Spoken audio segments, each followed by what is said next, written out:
Alright, magandang buhay po sa inyo lahat mga kapatot. For today's video po, i-update ko po kayo sa ating alagang itik.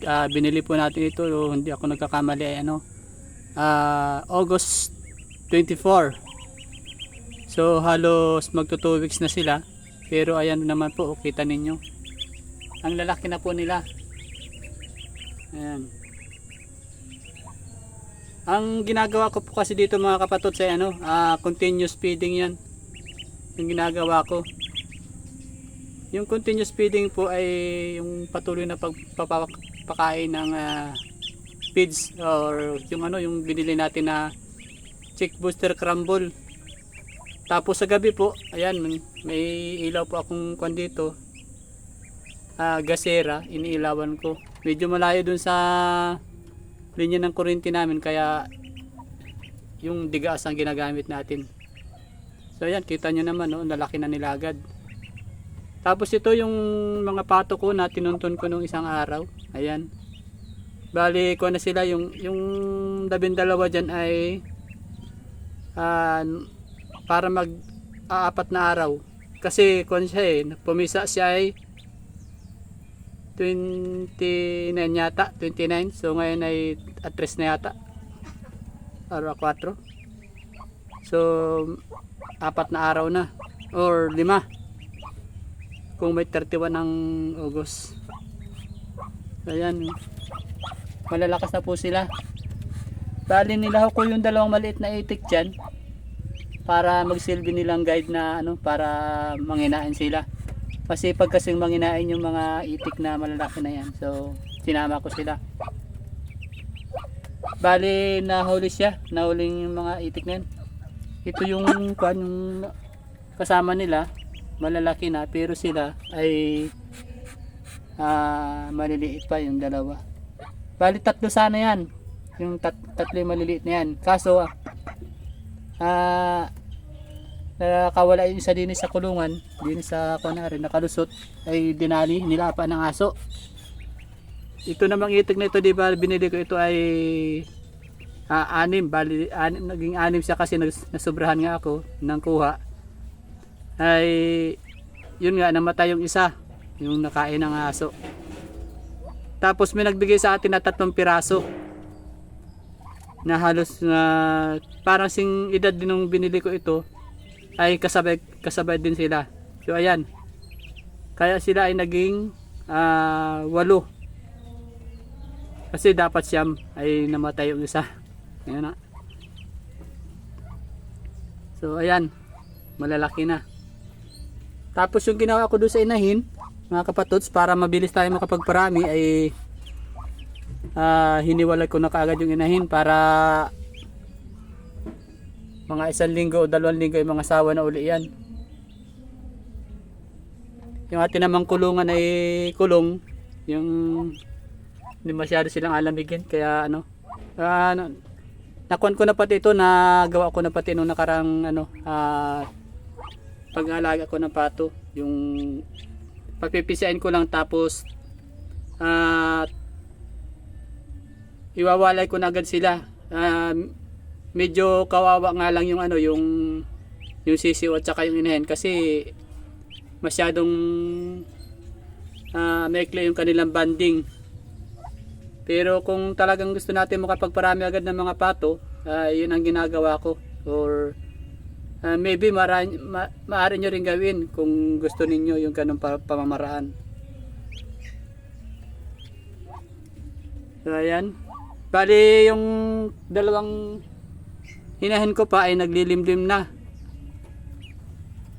Tapos may 2 pa tayong dumalaga na ewan kung bakit hindi magpakasta dun sa sa ating tandang panay ang takbo. Siguro yung isa mga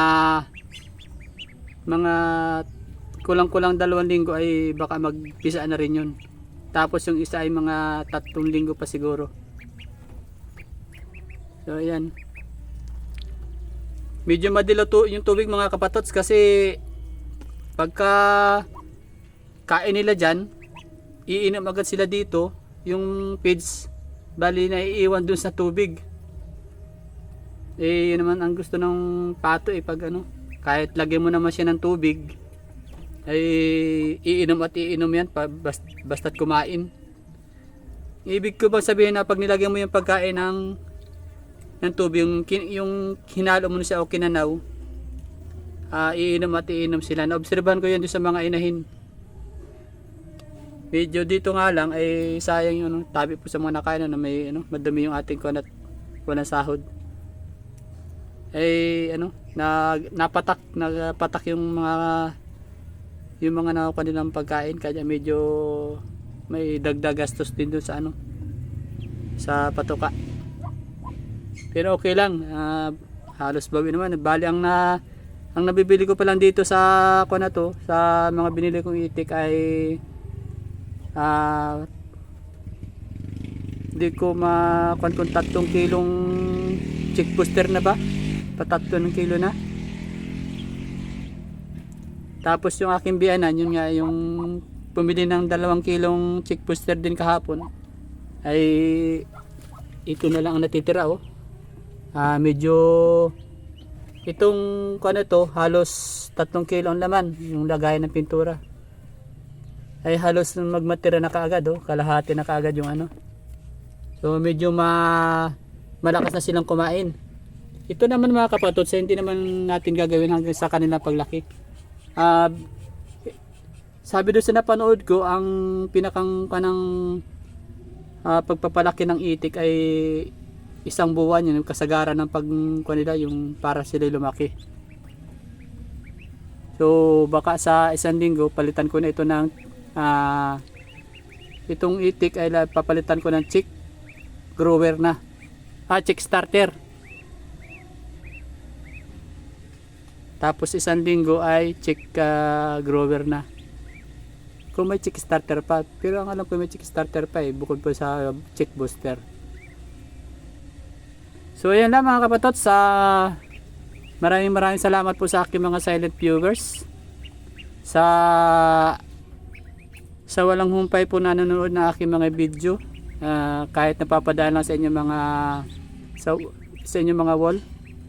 Kung hindi pa po kayo nakasubscribe, paki-subscribe naman po.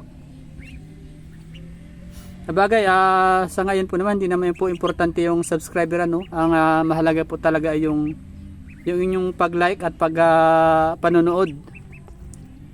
At yung pagkokomento, para kung kayo po yung mga may tanong about sa aking pag-alaga ng pato at itik, ay malay nyo masagot ko yung mga baguhan po na nag-aalaga. At saka doon po sa mga sa mga matagal nang nag-aalaga, baka may gusto kayong i-advise para mapabuti pa yung ating pag-aalaga ng pato at itik. So yun nga po mga kapatots, marami pong salamat sa inyong walang sawang panonood. Ingat po kayo palagi, iwasan po nating magkasakit dahil napakahirap po ng panahon ngayon.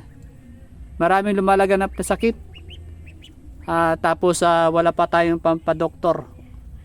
Kaya ingat kayo palagi. Bye bye.